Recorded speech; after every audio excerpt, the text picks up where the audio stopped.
I'm Dr. Bob Grakowski. Welcome back to the Better Brain Academy. So if you think about it, one of the most important things that our brain does is keep us breathing. Think about that. We don't have to think about breathing on a regular basis. We got enough things to think about in our daily activities, let alone breathing.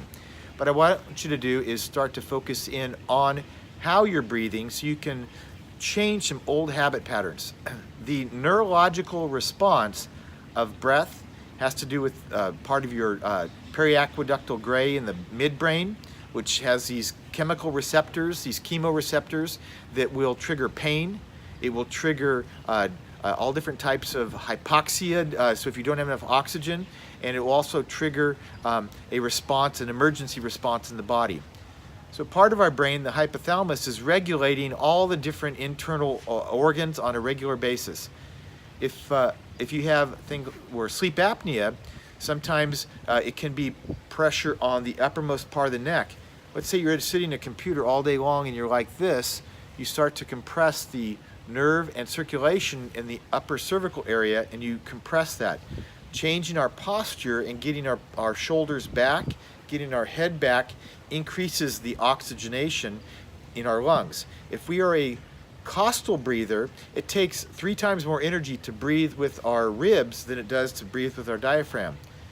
So we want to make sure that these chemical receptors in the brain that are not becoming hypoxic, which means too much chemical irritants and not enough actual oxygen. So the carbon dioxide oxygen level gets out of balance. Quitting breathing, mouth breathing, different forms of sleep apnea, all of these things affect our brain matter. They have found that mouth breathers in kids have a much higher incidence of attention deficit hyperactivity. They've also found that as a person gets older, if they have sleep apnea, they have a much higher incidence of reducing the white matter of the brain, and the midbrain also affects different nerve transmitters, dopamine, so it affects your emotions, it affects your moods, and it can also affect the certain tremors. So we want to make sure that we're getting good oxygen in the body. Obviously, one of the best things to do is get some regular exercise so that you're increasing your oxygen uptake in your body. But you can consciously stop and breathe through the nose, bring it down to the diaphragm, and blowing out. If you did that before every meal, then what happens is the message going down to the phrenic nerve, down to your diaphragm, sends a message back up. It actually changes the way that you're breathing. You get better oxygen and better oxygen transfer in through the gut, better digestion.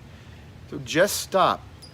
Take 10 breaths through the nose, down to the belly before each meal, and you're going to affect the brainstem, the hypothalamus, different parts of the white matter over a long period of time. If we breathe 16 times every minute, and we breathe 960 times every hour, and 23,000 times per day, take and make about 40 to 50 of those conscious breath through your nose, down to your diaphragm.